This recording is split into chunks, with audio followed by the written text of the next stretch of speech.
We're going to the moon, and we're just getting started.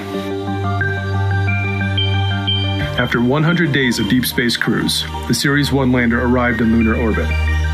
The successful completion of this long voyage not only validates the Series 1 lunar lander design, it represents the completion of a series of successes for iSpace, the verification of our communication technology, structural design, software, maneuver operations, and others, all while having overcome unexpected issues and hurdles along the way. After completing a series of orbital control maneuvers, the lander is scheduled to initiate its automated landing sequence from lunar orbit. Throughout this phase, the lander continues to orbit the moon while approaching its designated landing area. Other than the primary landing location in Atlas Crater, 3 alternative sites can be targeted in case that any anomalies or other unexpected events prevent the start of the landing sequence for the primary candidate site. In that case, additional orbits are performed to align the lander's trajectory with the new target sites and to allow for optimal use of lunar daytime after landing. During the landing sequence, the lander performs a series of automated actions. Approximately 1 hour before planned touchdown, the lander begins the deorbit insertion phase, firing its thruster to reduce its parallel altitude from approximately 100 kilometers to 25 kilometers. Continuing on its orbit, the lander moves to the far side of the moon, losing direct line of sight and communication with ground station. Approximately 45 minutes later, the lander reappears from behind the moon and begins its braking burn to slow down its descent. Onboard instruments are used to determine the distance from the lunar surface. The lander utilizes a power descent control algorithm developed by Draper Laboratories, using proprietary guidance, navigation, and control software, drawing from years of experience dating back to the Apollo program. In the final moments before landing, the lander relies on its assist thrusters to perform a soft touchdown. Attempting a lunar landing brings many challenges. This is truly a daring endeavor. The impact of landing is mitigated by a shock absorption system inside the landing gear. After landing, the lander performs initial checkout activities to confirm the integrity of its systems. Simultaneously, stable power delivery to all systems is resumed, and electricity is generated via the surface-mounted solar arrays. A high-gain antenna will be used when attempting to establish communications with ground station. Next, the deployment and operation of payloads begins, such as the UAE's Rashid rover as part of the Emirates Lunar Mission, a transformable lunar robot for the Japan Aerospace Exploration Agency, experimental devices such as solid-state batteries by Nutera, and multiple payloads within the Canadian Space Agency's LEAP program. On Mission 1, surface operations are expected to last approximately 10 days, effectively using lunar daytime for the lander and its payloads to perform various tasks.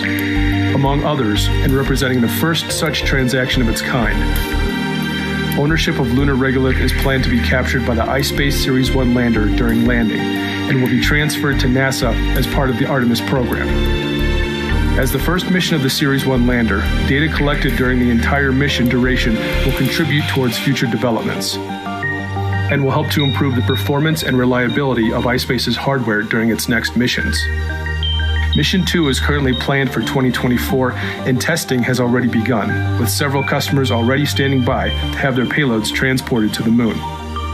Planned for 2025, Mission 3 will be utilized for the fulfillment of NASA CLPS task orders as a member of Team Draper. Preparations are underway and are progressing rapidly. We're aiming to perform the world's first lunar landing by a commercial enterprise. This is the beginning of our vision to create a cislunar economy. iSpace is in it for the long ride, and we're just getting started. Never quit the lunar quest.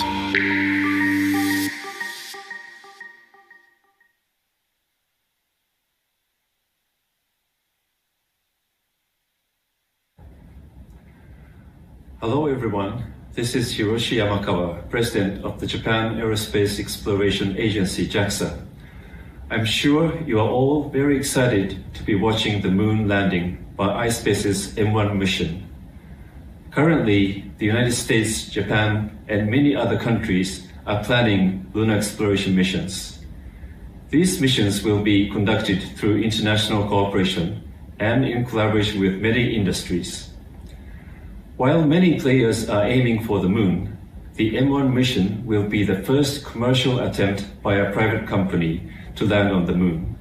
I'm very happy and proud that the Japanese company is about to achieve this challenge. The ice-based lunar lander also carries a transformable lunar robot, the result of joint research between JAXA and private companies. The data acquired by the robot will be used for research and development of a crewed pressurized rover and will contribute to Japan's future space exploration activities. JAXA will steadily carry out the mission of the transformable lunar robot and pass the torch to future lunar exploration missions. Lastly, I wish the M1 mission a successful landing on the moon.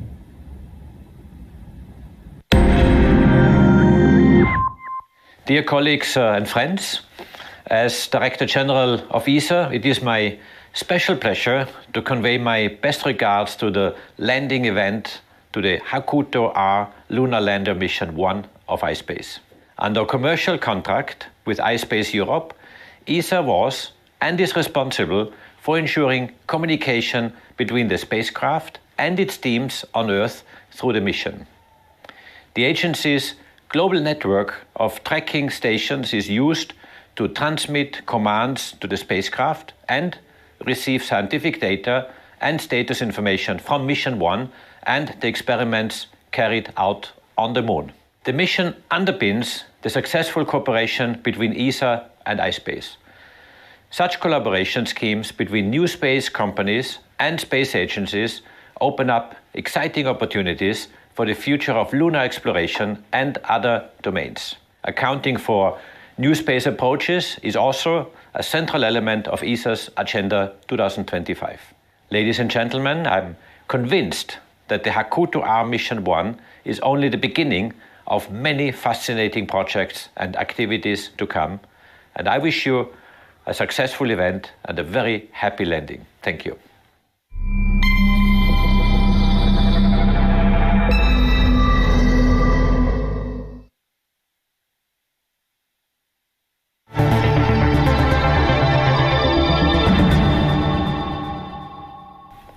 Hi, I have been following the M1 mission with great attention.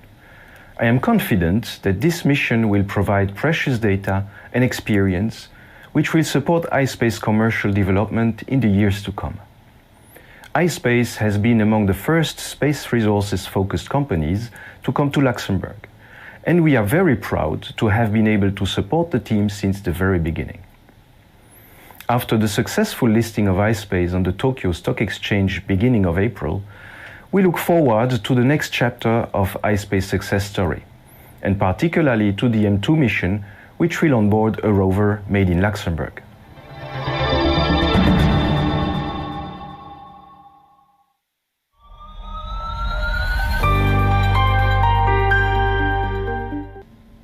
ArianeGroup provides a key element of the propulsion system for the lander and the assembly and integration facilities.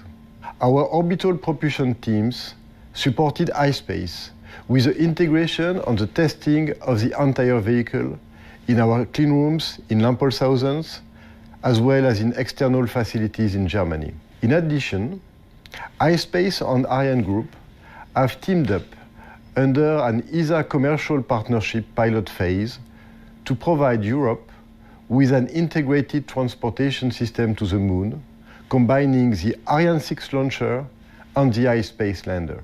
With this M1 mission, ispace has become the first commercial company to reach lunar orbit. The landing attempt will mark first use of an ArianeGroup propulsion system for landing on the Moon. Regardless of the outcome, the ispace M1 mission is a huge accomplishment. This is a striking example of synergistic collaboration between what some would call an established space company and new space companies. ispace is a very dynamic and innovative new space company. We appreciate their trust and their agile and efficient ways of working with us. This demonstrates ArianeGroup's ability to provide state-of-the-art equipment and support to new space companies. Good luck for the landing.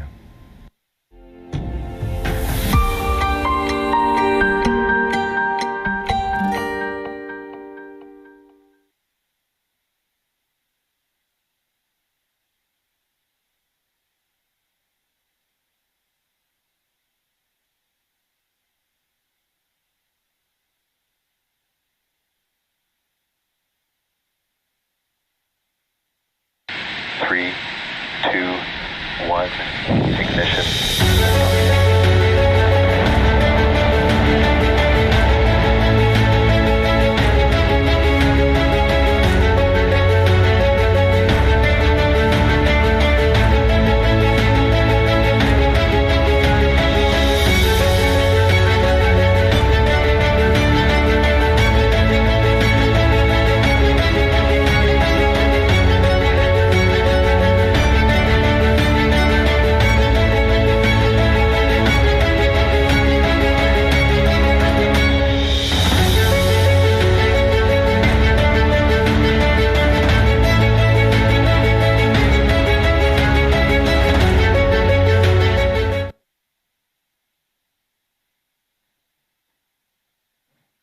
Hello and welcome to our global live stream of the planned lunar landing of Mission 1 in ispace HAKUTO-R program.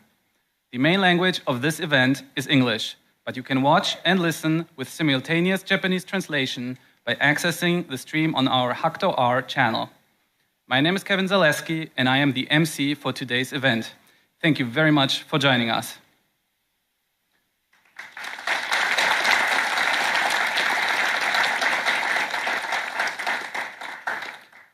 Many of you may have followed the launch of Mission 1 last December.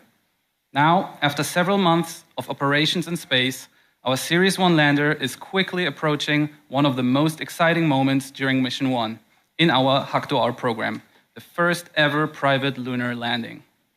For those of you not familiar with us, ispace is a global lunar exploration company engaging in the lunar quest. Our vision is to expand human activity into space and to develop the future cislunar economy by offering reliable payload delivery and data services.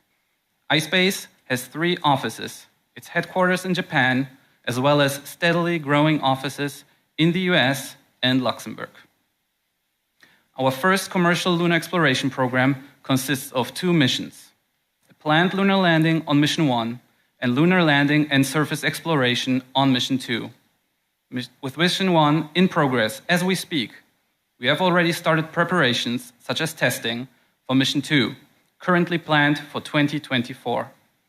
Furthermore, ispace is rapidly progressing development for Mission 3, currently planned for 2025, which will not only use our next-generation Series 2 lander, but will also deliver payloads for the NASA CLIPS program to lunar orbit and surface. ispace is a member of Team Draper and proud to contribute to the Artemis program during its upcoming Mission 3. Today, we are following the progress of our mission from a venue close to the HAKUTO-R Mission Control Center. We are here at the Neo Tsukide exhibition at the National Museum of Emerging Science and Innovation on Odaiba, Tokyo. As you can see, we are surrounded by a moon-themed landscape, including a full-scale model of our Series 1 lander. So you can imagine that everyone is super excited to land on the real moon today. Our Series 1 lander on Mission 1 is being monitored from the HAKUTO-R Mission Control Center, or MCC, during its descent towards the lunar surface. As you can see in this live feed, our team is getting ready for landing. Now, before we continue with our coverage here on location, let us first hear from our MCC crew about what exactly we expect to happen during the next approximately 50 minutes. Hi everyone, we are the ispace operation team and we are here today in the HAKUTO-R MCC Mission Control Center to execute a really special operation.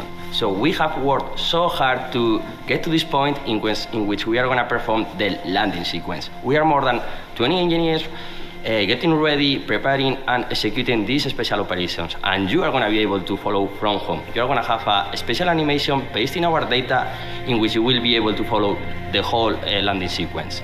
For us, it's going to be a little bit more difficult, and Janelle is going to explain why. The reason why it's a little more difficult for us is because, one, all we can do during this time is monitor the lander because the landing sequence is actually autonomous.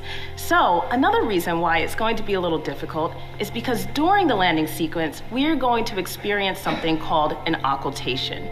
Now, an occultation is something that occurs when the moon is between the lander and our ground station on Earth. So during our landing sequence, you can see our lander is going to come behind the moon like so, and for about 40 minutes, we're going to lose communication with it. And then, only until we pop out the other side will we have communication again and be able to see our lander autonomously land on the moon.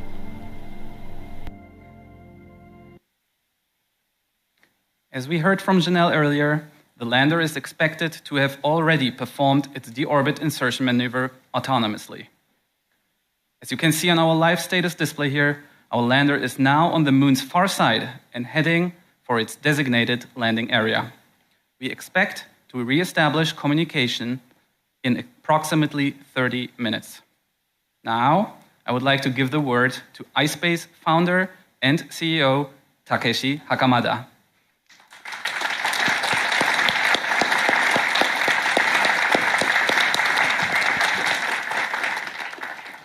Hello, my name is Takeshi Hakamada, founder CEO of ispace. In 2010, a small company with a big vision was born.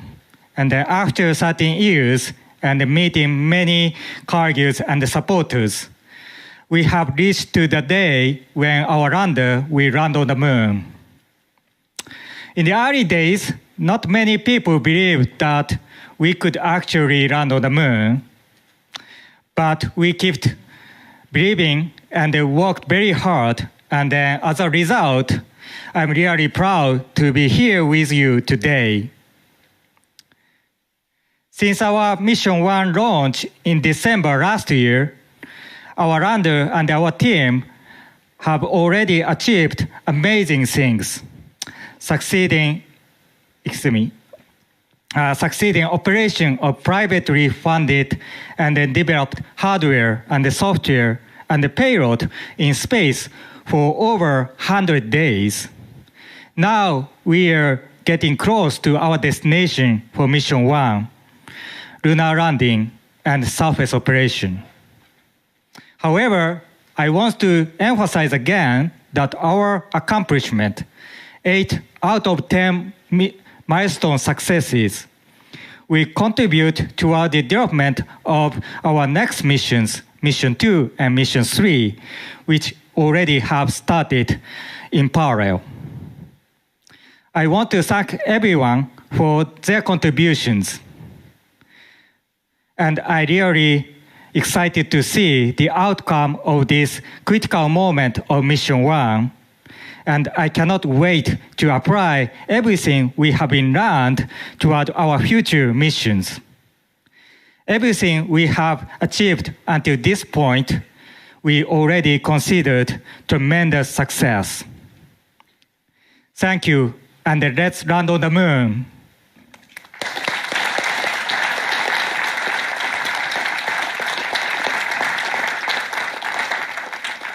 Thank you, Hakamada-san. We're very excited to give you a closer look at the status of our lander and what we expect to happen today. But first, let us hear from ispace CTO Ryo Ujie for details about our achievements during Mission 1 so far and what we hope to achieve today.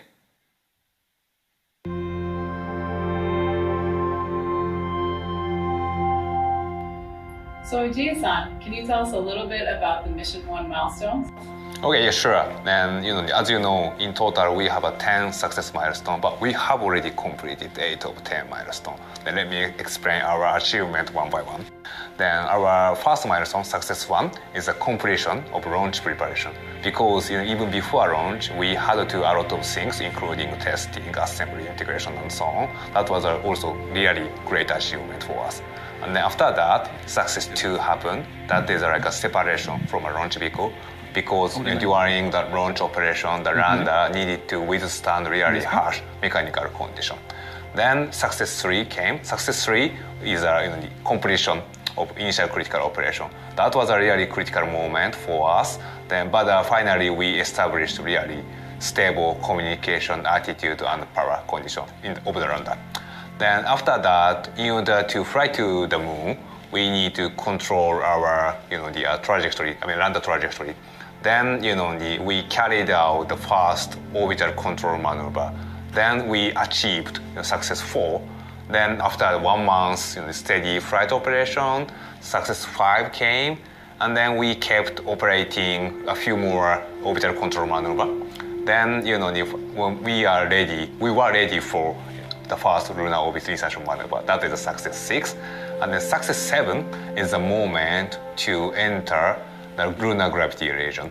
Then the lander carried out really long burn to enter the gravity region. Then that was also really critical operation, but we successfully completed that operation too. Even during the lunar orbiting phase, we carried out a few more orbital control maneuvers, and then now we are ready for the landing sequence. Then we are in success 8.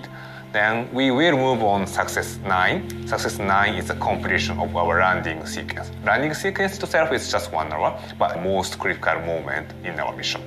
Then if we successfully land on the moon and then establish the steady communication and power status, finally we deployed our customer rover and then complete success 10.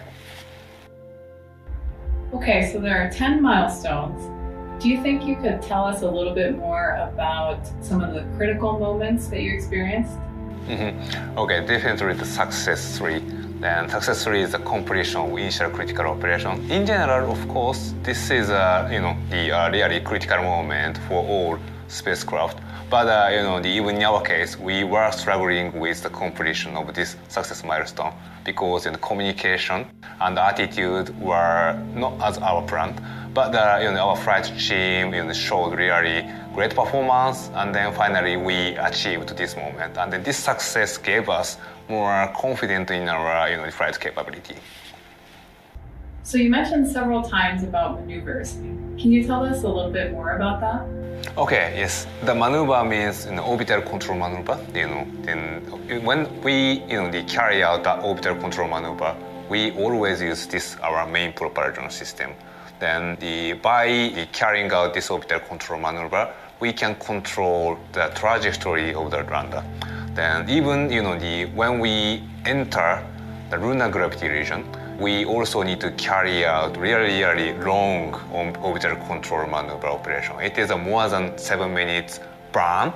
Burn means we need to keep activating this propulsion system more than the 7 minutes. Then that was a really critical operation, and then we were really nervous about that. Then this is also great achievement to carry out this type of really critical operation as a commercial space startup. Then this success 7, the achievement was a really great moment for us. Yeah. So there are actually quite a few milestones. Why did you choose to set 10? Okay, yeah, because our mission is not zero-sum game. In each steps, we can learn a lot of things. We can gain a lot of experience, knowledge, and we can also prove our flight capability in each step. Then we set a 10 milestone. And in each milestone, we have experienced different, operation, and we proved different capability. Then we set a 10 milestone, and then to show our capability, and then based on this milestone, we can reflect our lessons learned into the future mission too.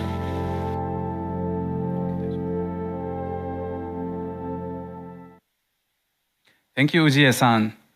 Now we welcome Yoshitsugu Hitachi, our lead lander system engineer, who oversees the overall integration of our lander system and payloads.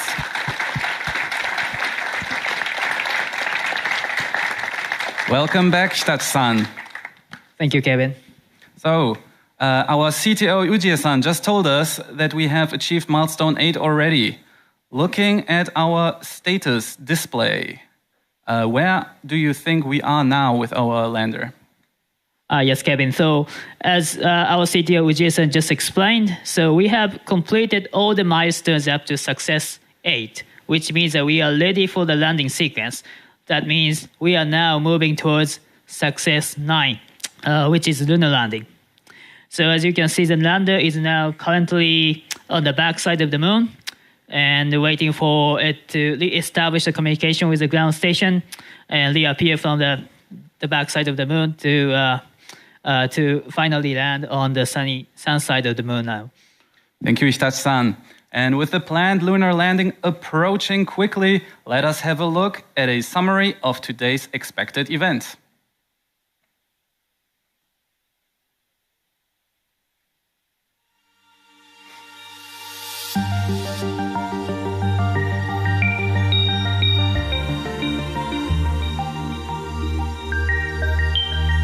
We're going to the moon, and we're just getting started. After 100 days of deep space cruise, the Series 1 lander arrived in lunar orbit. The successful completion of this long voyage not only validates the Series 1 lunar lander design, it represents the completion of a series of successes for iSpace, the verification of our communication technology, structural design, software, maneuver operations, and others, all while having overcome unexpected issues and hurdles along the way. After completing a series of orbital control maneuvers, the lander is scheduled to initiate its automated landing sequence from lunar orbit. Throughout this phase, the lander continues to orbit the moon while approaching its designated landing area. Other than the primary landing location in Atlas Crater, 3 alternative sites can be targeted in case that any anomalies or other unexpected events prevent the start of the landing sequence for the primary candidate site. In that case, additional orbits are performed to align the lander's trajectory with the new target sites and to allow for optimal use of lunar daytime after landing. During the landing sequence, the lander performs a series of automated actions. Approximately 1 hour before planned touchdown, the lander begins the deorbit insertion phase, firing its thruster to reduce its parallel altitude from approximately 100 kilometers to 25 kilometers. Continuing on its orbit, the lander moves to the far side of the moon, losing direct line of sight and communication with ground station. Approximately 45 minutes later, the lander reappears from behind the moon and begins its braking burn to slow down its descent. Onboard instruments are used to determine the distance from the lunar surface. The lander utilizes a power descent control algorithm developed by Draper Laboratories, using proprietary guidance, navigation, and control software, drawing from years of experience dating back to the Apollo program. In the final moments before landing, the lander relies on its assist thrusters to perform a soft touchdown. Attempting a lunar landing brings many challenges. This is truly a daring endeavor. The impact of landing is mitigated by a shock absorption system inside the landing gear. After landing, the lander performs initial checkout activities to confirm the integrity of its systems. Simultaneously, stable power delivery to all systems is resumed, and electricity is generated via the surface-mounted solar arrays. A high-gain antenna will be used when attempting to establish communications with ground station. Next, the deployment and operation of payloads begins, such as the UAE's Rashid rover as part of the Emirates Lunar Mission, a transformable lunar robot for the Japan Aerospace Exploration Agency, experimental devices such as solid-state batteries by Nitera, and multiple payloads within the Canadian Space Agency's LEAP program. On Mission 1, surface operations are expected to last approximately 10 days, effectively using lunar daytime for the lander and its payloads to perform various tasks. Among others, and representing the first such transaction of its kind, ownership of lunar regolith is planned to be captured by the iSpace Series 1 lander during landing and will be transferred to NASA as part of the Artemis program. As the first mission of the Series 1 lander, data collected during the entire mission duration will contribute towards future developments and will help to improve the performance and reliability of iSpace's hardware during its next missions. Mission 2 is currently planned for 2024, and testing has already begun, with several customers already standing by to have their payloads transported to the moon. Planned for 2025, Mission 3 will be utilized for the fulfillment of NASA CLPS task orders as a member of Team Draper. Preparations are underway and are progressing rapidly. We're aiming to perform the world's first lunar landing by a commercial enterprise. This is the beginning of our vision to create a cislunar economy. iSpace is in it for the long ride, and we're just getting started. Never quit the lunar quest.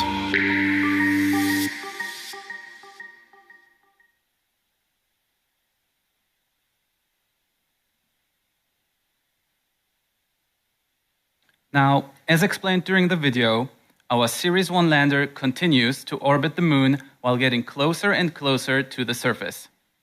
There is no communication link with the lander for a large portion of this process, but the required actions are pre-scheduled and the lander executes them according to our calculations. Let us hear a bit more about what exactly we expect to happen until planned touchdown, again from Hitachi-san.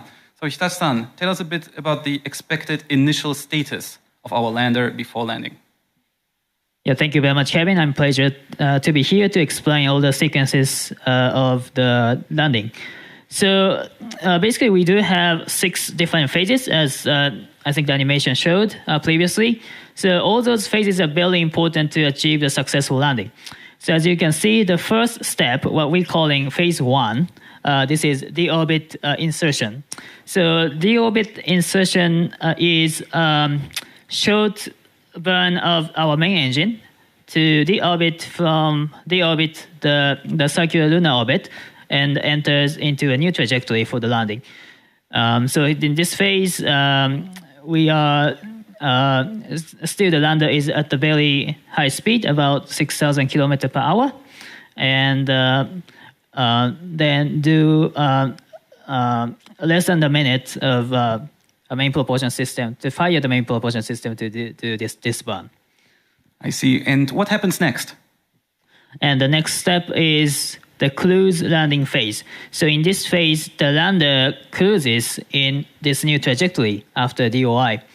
So in this phase, basically the velocity doesn't change much, but the altitude changes drastically from 100 kilometers to 25 kilometers.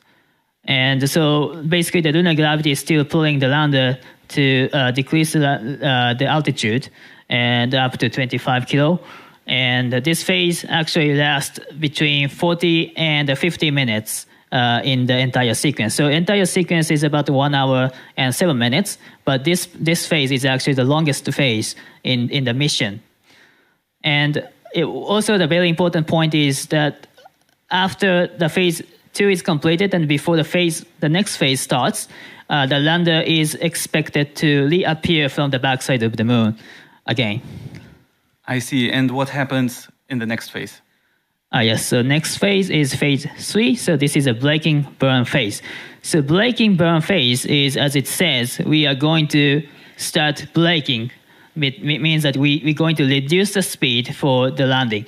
So as you can see now, the velocity now, we are changing the velocity from 6,000 kilometers per hour to 100 kilometer hour. So basically we are going from the spacecraft speed to like a Shinkansen speed now to land on the moon. So then altitude also changing from 25 kilo to 3 kilo in this phase. So the lander gets closer and closer to the moon and keeps slowing down. What happens next? Yes, the next phase is phase 4.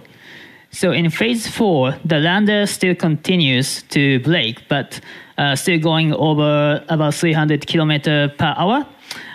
So it's still at the Shinkansen speed, but then it's changing the orientation to vertical orientation, pointing its the thrusters straight down to the lunar surface.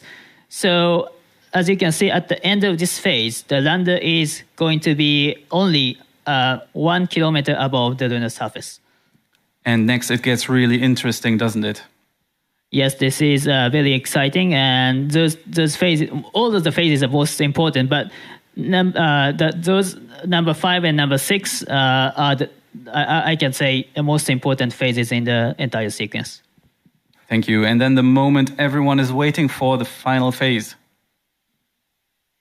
Yes, so the final phase is phase 6. So this is terminal landing. So here, the velocity is now gets to 70 kilometers per hour. So now it's changing from Shinkansen speed to the bicycle riding speed.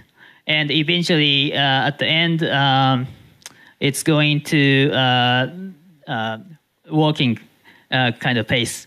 So then altitude, it's changing from 20 meters to 0. So this is the very last moment of the landing, and we are going to shut off the main engine and relies only on the assist thrusters to adjust the attitude and for the final moments and hopefully for the soft landing. Thank you, Hitachi-san. We are all rooting for our lander getting closer and closer to the lunar surface. And now let's have a look maybe at our status screen again. Hitachi-san, where does this put us in the landing approach right now? Yes, so I think the phase 1 have been already completed, expected to have already completed by now. So we are now in the phase 2, which is a cruise phase. So the lander should be now descending from the altitude of 100 kilo towards to 25 kilo. So we are in the middle of that process right now. Thank you, Hitachi-san. And Hakamada-san, are you slowly getting a little bit nervous? Not at all. I'm just watching a successful landing. Thank you very much. And now I would also like to welcome distinguished guests on our stage today. The first is Professor Yuichi Tsuda. Professor Tsuda not only teaches at Tokyo University, but is also in charge of the Hayabusa 2 program at the Japan Aerospace Exploration Agency.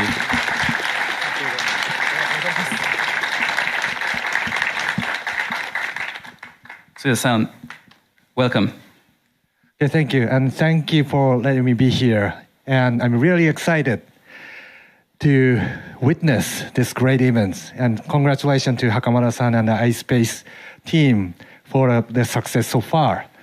And I was leading the mission called Hayabusa 2. That is an asteroid sample return mission that was successfully completed 3 years ago.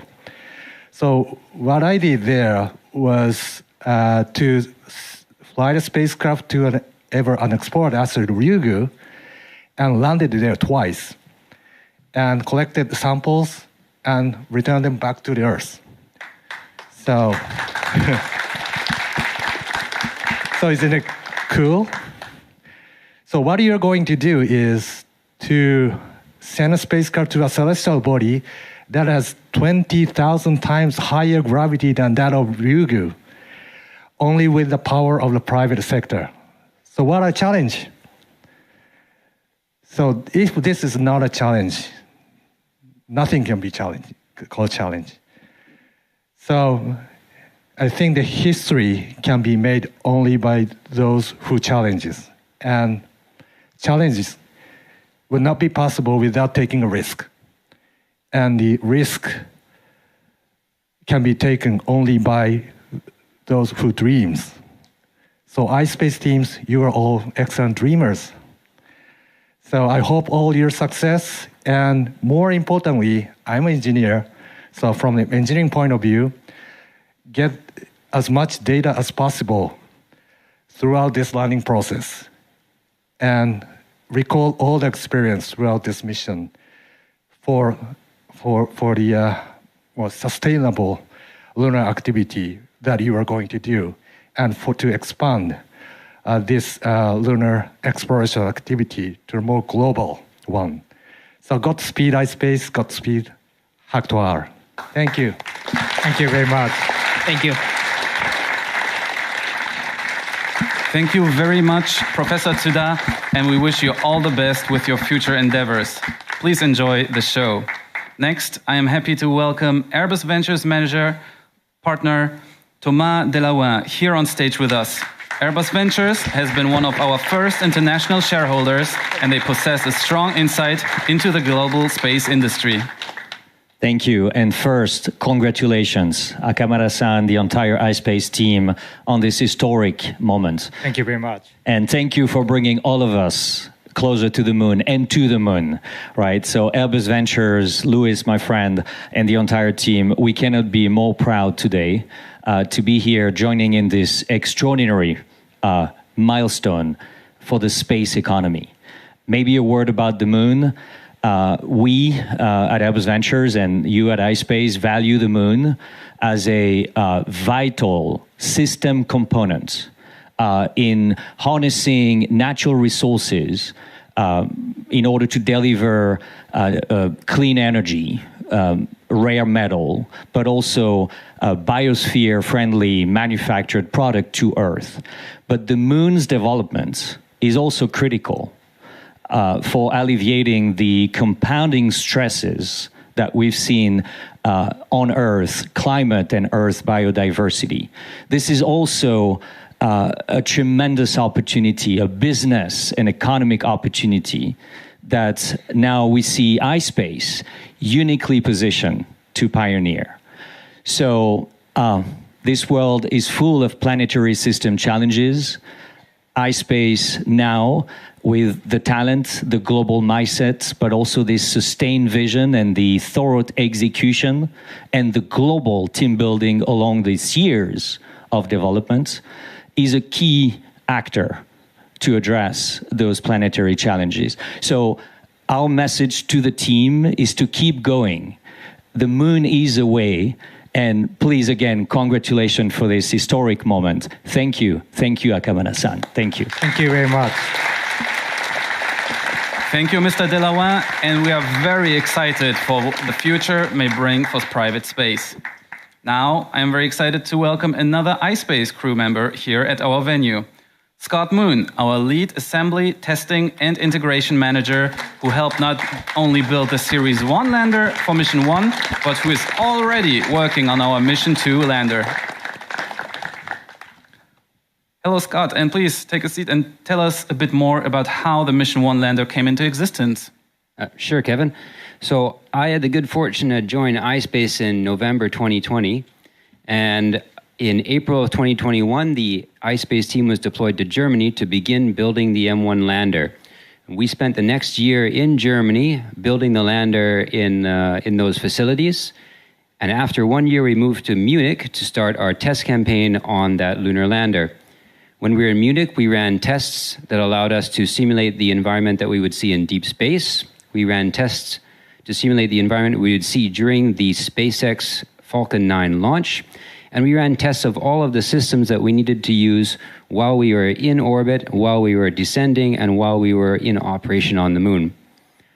Once we finished all those tests, we packed up our operations in Germany, and we flew on a specialized cargo transport over the Atlantic to arrive at Kennedy Space Center in Cape Canaveral. The AIT team personally escorted the lander over, and once we landed in Florida, we spent 2 months with our launch preparations, which included fueling the lander and doing a final systems checkout. After those 2 months, we said goodbye to our lunar lander, we put it inside the fairing, and it was integrated into the launch vehicle to be launched in December of 2022. That's basically the M1 story in a nutshell. Thank you, Scott. You're welcome. And again, thank you for your hard work.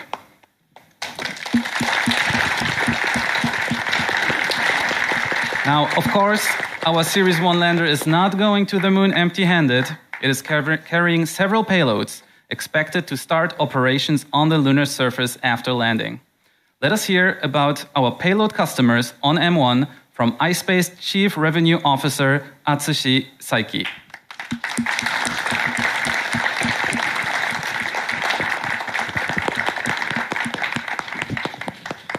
Thanks. Saiki-san, tell us, who is going to the moon with us? Okay, thank you, Kevin. On Mission 1, we are carrying a number of government and commercial payloads.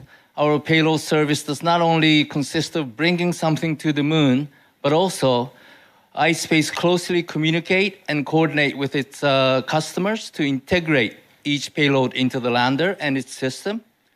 Secondly, the payloads are tested before the launch to verify their ability to survive the long journey to the moon. And ispace further offer power delivery and communication service to payloads that require it during transit to the moon, as well as after successful landing. Throughout the mission, our Series 1 lander also offers protection from the harsh environment of space by providing thermal control and other services. Our payloads on Mission 1 vary in size, mass, and objectives. Some of them are mobile, and we plan to deploy them from our lander after touchdown, such as the MBRC Rashid rover and the JAXA transformable lunar robot. After deployment, these rovers will begin their mission objectives on the lunar surface while sending and receiving data and commands via our Mission Control Center in Tokyo.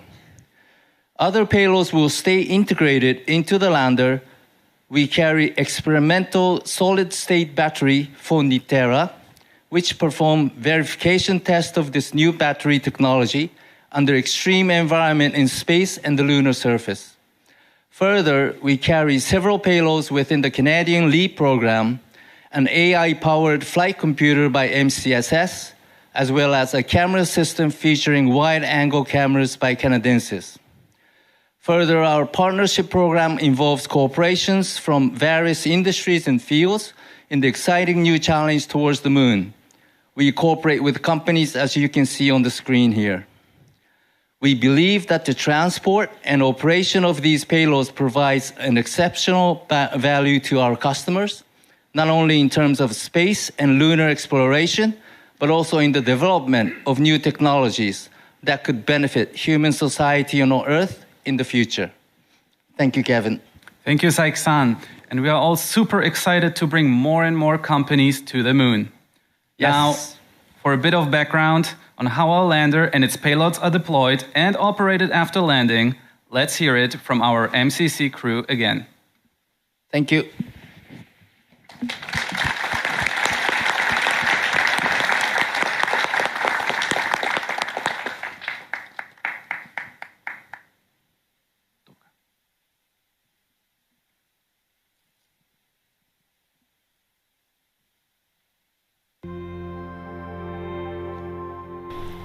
As soon as our spacecraft detects contact with the lunar surface, it will go to TDM, which is touchdown mode. It will cut off the engines and make sure that we're stable on the lunar surface. After that, we'll perform many checkouts to make sure every system and our customers are still working as expected. One of the first things that we will do is deploy our high-gain antenna when we're on the surface. So our high-gain antenna will allow us to download all of the data and pictures and photos that we've taken throughout our mission. The lunar environment is completely different than the environment we've been facing up until this point. Most people probably think the moon is this cold, desolate place, but it can get very hot in the sunlight, up to 120 degrees C. So the first thing we do again is a full checkout of our system. And once we have our high-gain antenna, which allows us to send much more data back to Earth than we could in cruise, then we're ready to deploy our customer rovers. The bigger one is the MBRSC rover. So it has been flying up here. Once it's time to deploy, the arm folds down with the rover on it, and then we release the rover and it can drive off to go do some great science.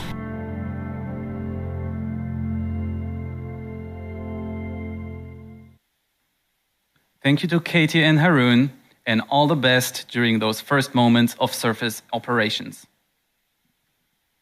Now, we are happy to have a quick message from a very special guest, Yamazaki Naoko-san, a former JAXA astronaut who flew on the space shuttle to the International Space Station, will very soon be connecting remotely with us.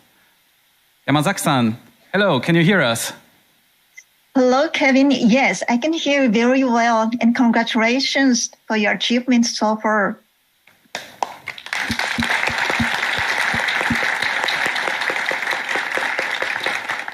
Yes, I am so thrilled and honored to be with you for the upcoming historic moment, first ever private lunar landing.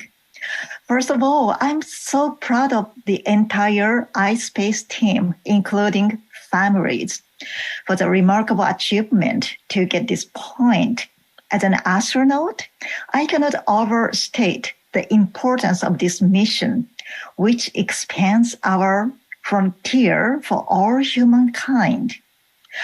My dream is to open a school on the moon someday so that various students from various countries and regions can learn together on the moon, watching the Earth from a distance. The moon has a huge potentials in many ways, so it is important M1 and following missions will secure high-frequent transportation to the moon, which will secure human presence on the moon and allows us to have a big dream. Also, as a member of the temporary member of National Space Policy Committee of Japan, M1 means a lot to governments too. iSpace is the first company to be covered by Space Resources Act in Japan and awarded a a contract with NASA for lunar resources. And M1 contains UAE's lunar rover and Canadian, Japanese payloads and so on. When I visited ispace Mission Control Center in Tokyo a couple of months ago, I had the privilege to write a message on the wall, and I wrote, "Fly our dreams to the moon." So thank you very much for flying our dreams to the moon. So proud of your never give up spirits. All the best and Godspeed.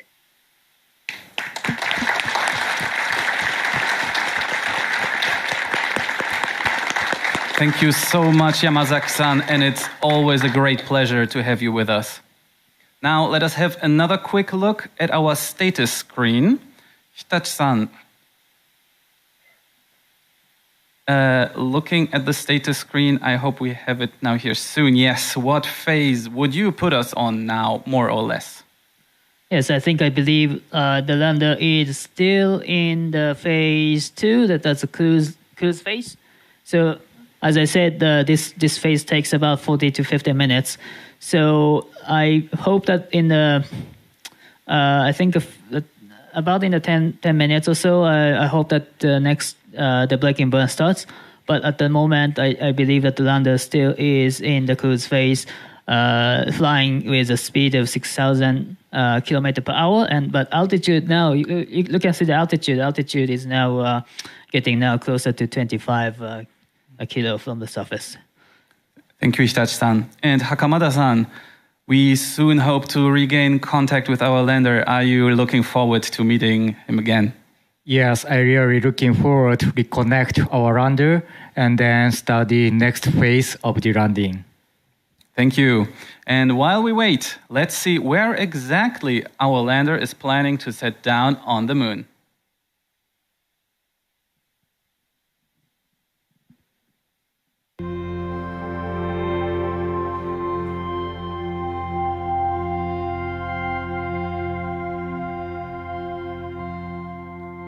We are collaborating with a group of international experts to have finding suitable landing sites on the moon. This can allow the missions to have 12 days of sunlight on the lunar surface. Let's start with where are these 4 candidate landing sites? Well, we're having 4 landing sites. One prime landing site, which is the most exciting one we find, which is at Atlas Crater. And we have 3 backup landing sites. One is not too far from the prime landing site, which is Lacus Somniorum. One then in the western hemisphere, where we have Oceanus Procellarum and Sinus Iridum. All of our landing sites are in the northern hemisphere and, are very exciting for their scientific potential and are well suitable to act as backup landing site in case the landing does not work off any of the others. We selected our site using both scientific and technical criteria. So for instance, we want to go to a place relatively flat, devoid of boulders, but we also want to maximize the science output with having some geological diversity. And in order to proceed, we collected data from space mission currently orbiting the moon that we processed. We tried to translate our criteria into calculation steps, and then we came up with a list of possible sites that we scored and we ranked. I think from the beginning, the landing site selection working group started with having safety in mind, the safety of landing and also safety of Rashid rover traversing the moon. Rashid rover is designed to overcome obstacles of up to 10 centimeters of height and also to drive over slopes of maximum 20 degrees. When we reach there, definitely we have a lot of ideas to do a lot of science experiments. We are going to study the regolith on the landing site, and also we are going to study the thermal characteristics, and also we have nice and exciting ideas on experimenting with different materials interacting with the regolith on the landing site. So my role was to further optimize our landing site selection, make sure that there was alignment with both our lander team here in ispace as well as our other customer payloads, as well as to establish our own science objectives to help with the continuous improvement of ispace lander and rover exploration missions into the future.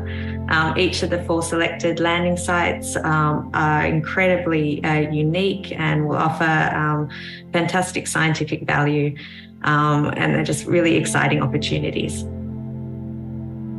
To land on any of the given landing sites, we have to make sure the spacecraft is passing over it. But then as the moon rotates over in its own axis, we only have one given opportunity every lunar month, right? So every 28 days. So in order to minimize the time that passes between any of the prime and any of the landing opportunities, in case there's any deviation from the nominal, then we selected these 3 landing sites that will be accessible within just a few days.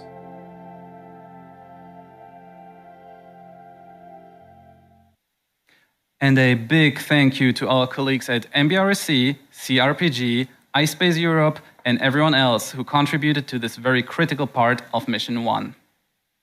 Now, while we wait for the lander to reappear from the far side of the moon and reconnect with our ground station, let us hear about what we can look forward to over the next couple of years. I welcome iSpace Director and Chief Finance Officer Junpei Nozaki.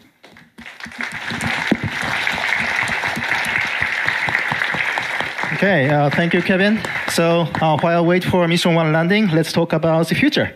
So we have Mission 2 next year and Mission 3 in 2025. And let me explain. Mission 2 will use a Seas 1 lander, same as right now in the space, but we will also bring a micro rover, which currently our Luxembourg team is developing. And also for Mission 3, right now, our next generation lander, Seas 2 lander, is manufactured in the US, Colorado, Denver. And this will bring 2 satellites to the lunar orbit. And also, they will land on the far side, Uragawa of the moon. So this is a very fantastic mission going forward in 2025. And also, Mission 3, we are going to bring NASA payload under a program called CRIPS, Commercial Lunar Payload Service. So we will contribute to NASA Artemis program too. So next page. I like to stress most important thing about a sustainable business model. So we are not a company doing just one single mission, but rather we are doing 3 missions at the same time altogether.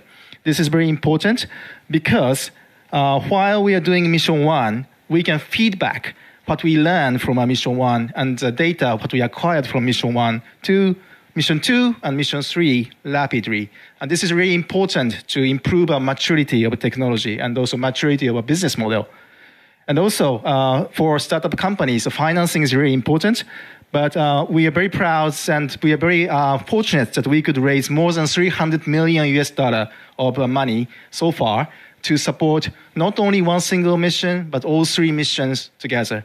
So this is an important point to create a sustainable business as iSpace. So we are now closer to the landing, and I strongly believe we can have a good achievement. But however, whatever the outcome is, our company will go and continue. And also, I promise never quit the Lunar Quest. So thank you very much, Kevin. Thank you, Nozaki-san.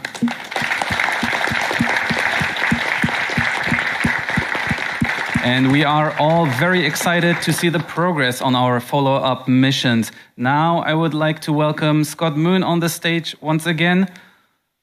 Scott, join us once more, please. Thanks, Kevin. Thank you, Scott. And we just heard that preparations for Mission 2 are already in full swing. Tell us a little bit more about the ongoing assembly, integration, and testing activities. Sure.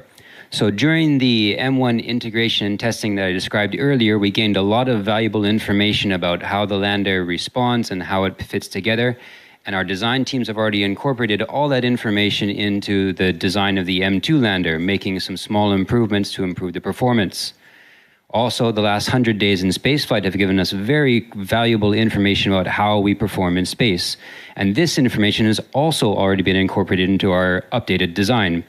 So we spent the last 4 months with our teams building a development model of the M2 lander, and the testing on this has been completed 2 weeks ago. This information tells us how the new design will be performing. We're also incorporating this information into our new design, And I'm really happy to announce that as of last week, we started building M2 flight model lander. The first pieces have already been assembled, and we are on our way to the M2 launch. Thank you, Scott. You're welcome.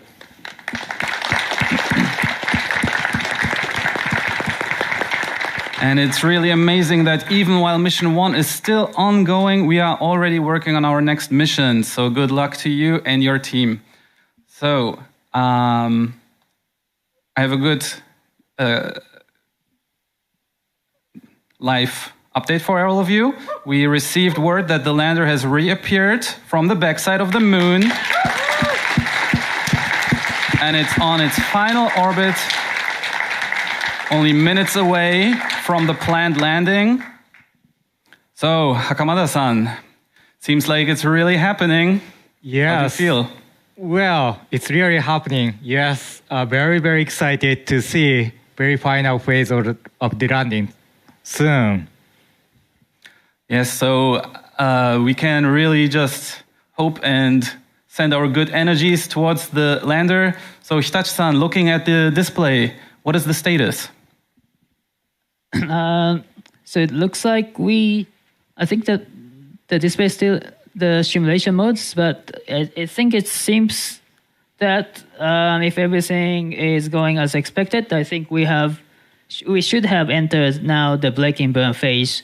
So it should be maybe the altitude is about 25 kilo, and if everything is okay, then I think braking burn is continuing to slow down the speed from 6,000 from about 100,000 kilometers per hour to a few hundred kilometers per hour. Thank you, Hitachi-san. And actually, for everyone here, we were able to download several images and videos from our lander over the last few days. Again, these are not real-time images, but they were taken from lunar orbit around 100 kilometer altitude. So let's have a look at these images.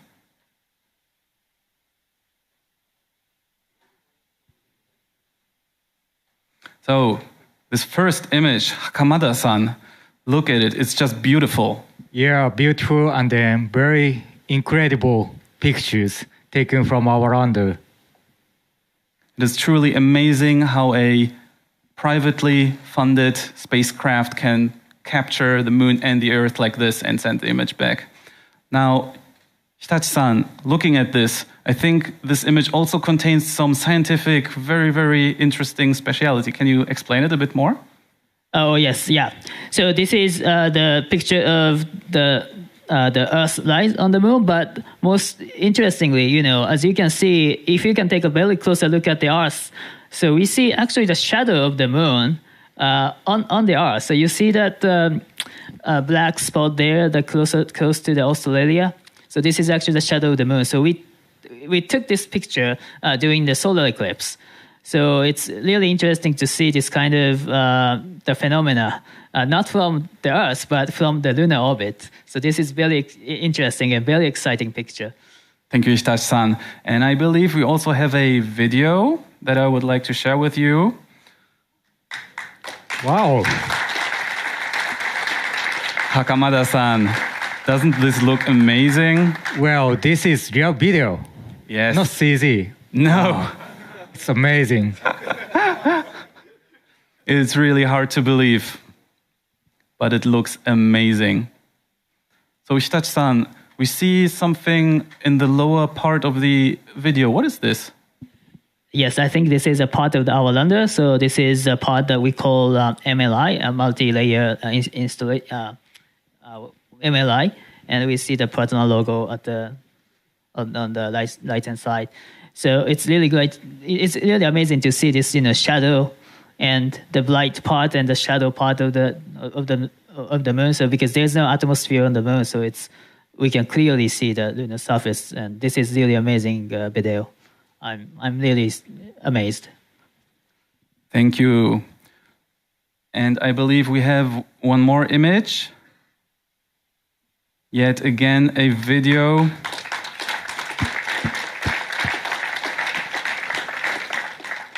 Hakamada-san. Well, another amazing, video. I cannot tell any word. Beautiful. It really transcends words and it is just amazing. So now I would like to ask Hakamada-san and Hitachi-san to join our crew on your seats. And for the last few minutes, we are almost 5 minutes before planned landing, I would like to ask you to continue viewing the event and let's all root for our lander while we wait for the planned landing. Thank you.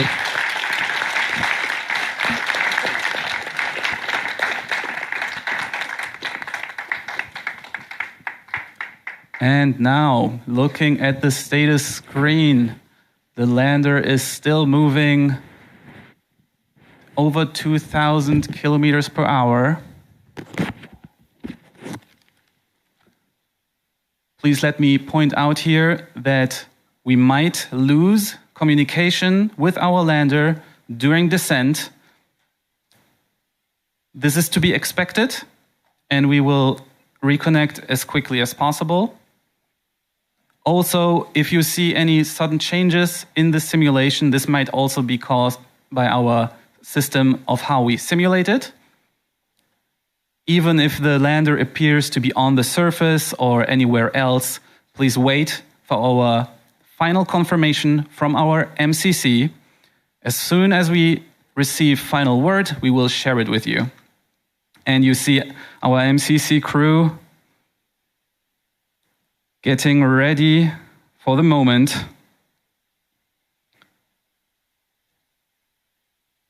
Anxiously awaiting, getting their stations ready.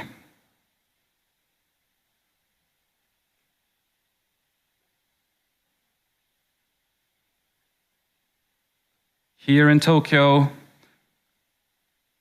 in our US office and our Luxembourg office, everyone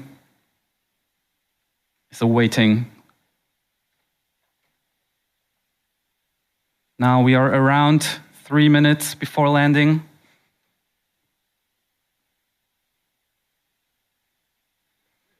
You can see the tension in everyone's faces.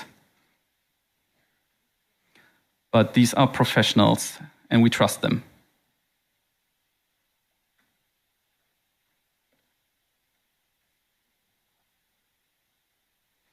Now, we see the speed of our lander in the upper right corner, around 700 kilometers per hour, under 7 kilometers above the surface. We are getting closer and closer.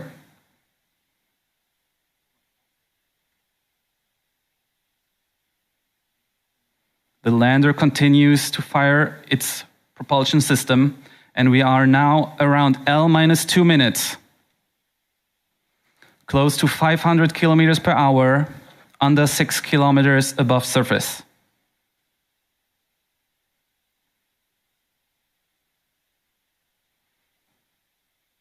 We are only moments away from the planned touchdown on the lunar surface. Everyone who worked on this mission is anxiously anticipating how it will turn out.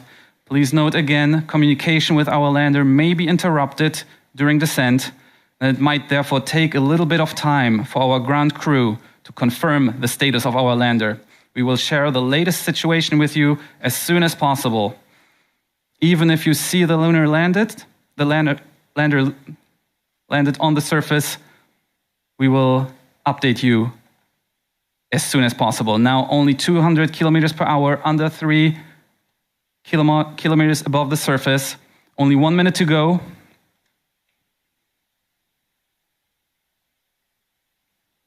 (190, 180 kilometers per hour), under 2 kilometers.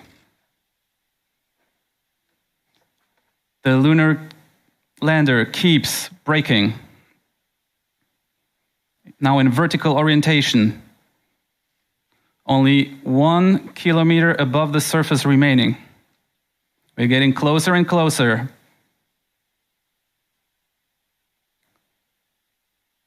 About 120 kilometers per hour, 700 meters.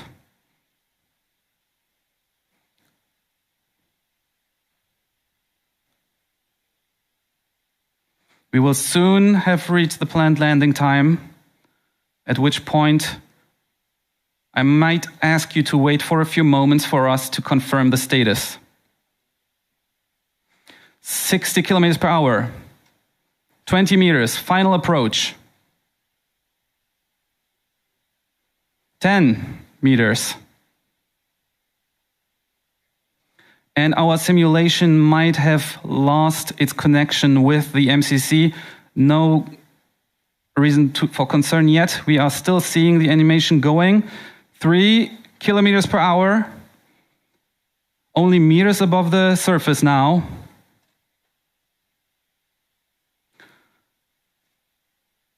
And now we are at the moment of planned landing time. Again, everyone, please give us a few moments to confirm. We hope to maybe receive a message from our MCC soon. If that is not the case, then we will need a few moments to continue investigations and we'll update you as soon as we have new information.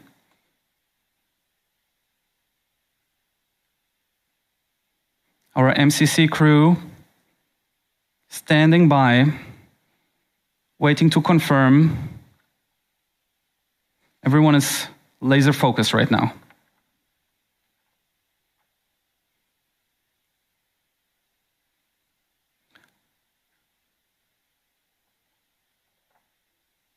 You can really feel the tension.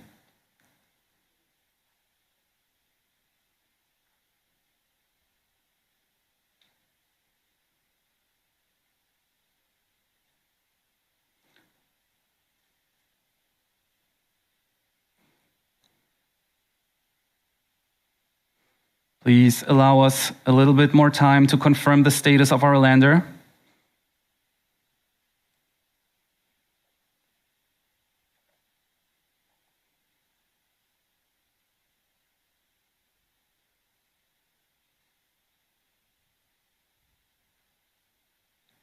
Our MCC ground team keeps working, confirms whether or not we can receive telemetry from our lander.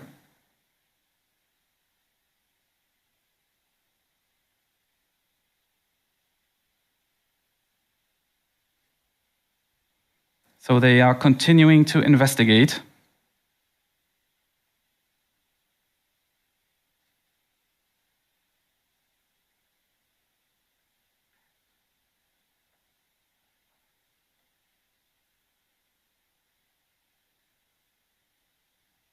This process may still take a little bit of time.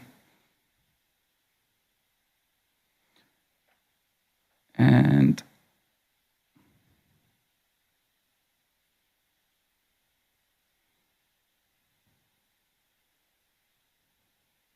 we see all different kinds of expressions here. It's really difficult to tell from our seats. And it is so difficult feeling powerless now, but all we can do is cheer them up and trust them.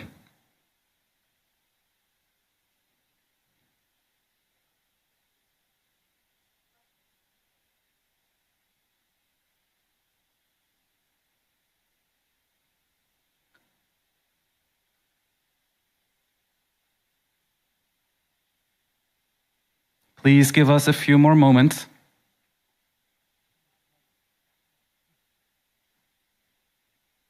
We are still in the process of confirmation.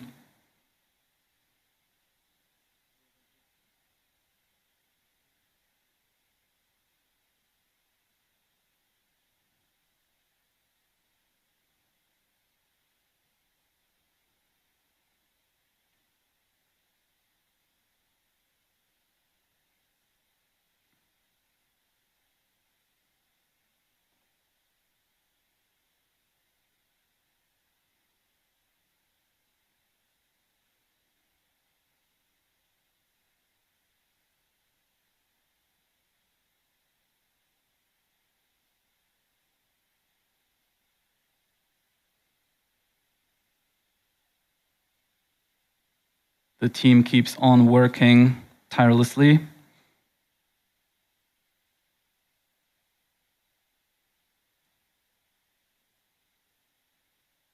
attempting to reestablish communication with our lander after the planned landing time has passed.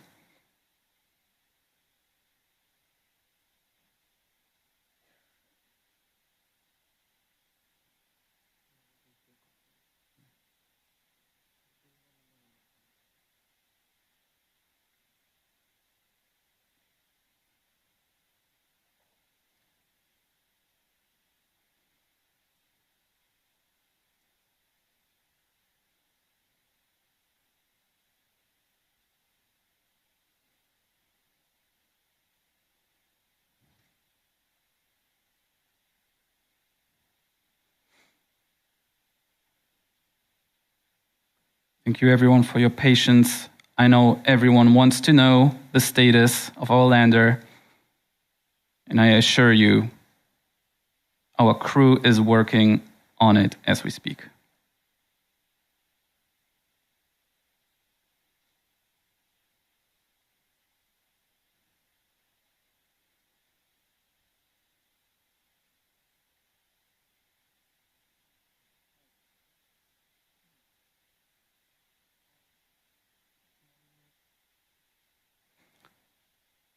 So while we continue to confirm, we will be with you again in a few moments. Thank you very much for your patience, and we will give you updates as soon as we have them. Thank you for your patience, and we'll be right back.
Thank you for your patience. As of now, our MCC crew is still continuing to investigate the lander's status. So we ask you to bear with us a little bit longer, and we will be right back. Thank you for your patience.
At this moment, we have not able to confirm successful landing on the lunar surface. Our engineers at MCC is continue to investigate the current status of the lander. Currently, we have not confirmed the communication from the lander. We already confirmed that we have established the communication until very end of the landing. However, now we lost the communication. So we have to assume that we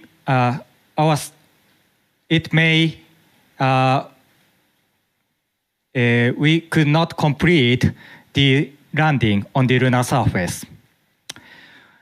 Our engineers will continue to investigate the situation, and then we will update you the further information once we finish the investigation. At this moment, what I can tell is we are very proud of the fact that we have already achieved many things during this mission 1. As I said, we have been secured the communication at the very end of the landing. That means we acquired actual flight data during the landing phase. That is great achievement for the future missions, Mission 2 and Mission 3. To that end, that is important to feedback what we learned from this Mission 1 to Mission 2 and the Mission 3. That's why we built our sustainable business model to continue our effort for the future missions. I'd like to thank you, all of the employees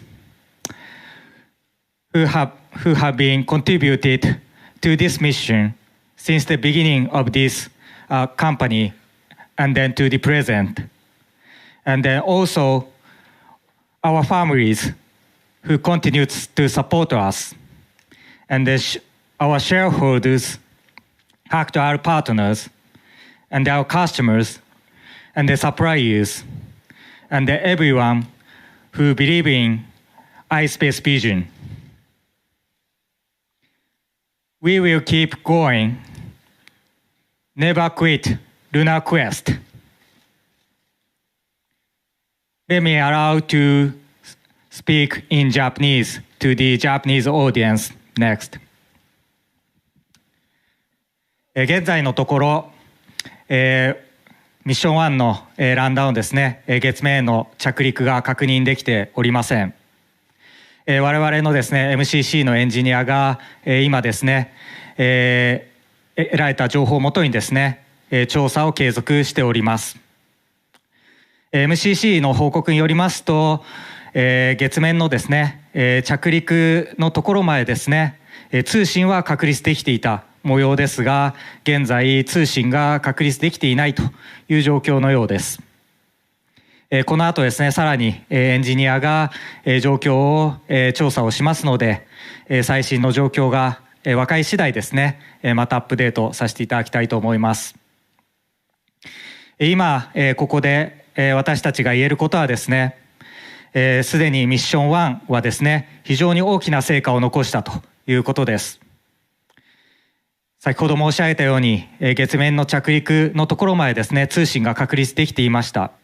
ということはですね、実際の着陸までのフライトデータがですね、確実に得られたということです。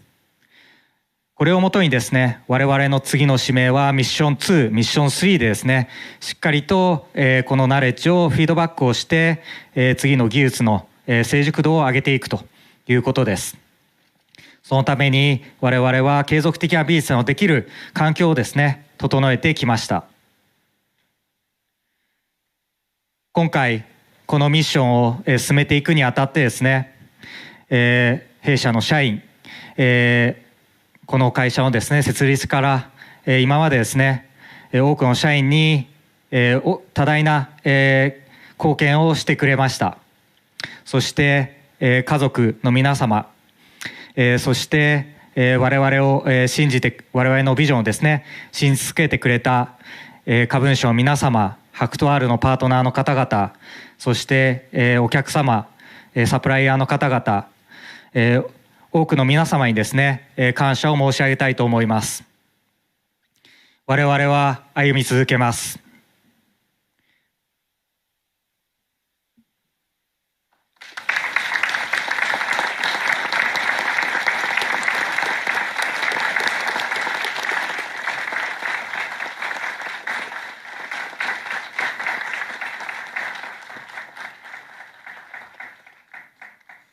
Thank you, Hakamada-san, and thank you to everyone who joined us for our coverage today. Please don't forget to follow ispace and HAKUTO-R on social media for future updates. You can find us on Twitter, Facebook, LinkedIn, and YouTube. Also, if you are in Tokyo, you can see a life-sized model of our Series 1 lander at the Neo Tsukide Kurasten exhibition at the National Museum of Emerging Science and Innovation here on Odaiba. And don't forget, never quit the lunar quest.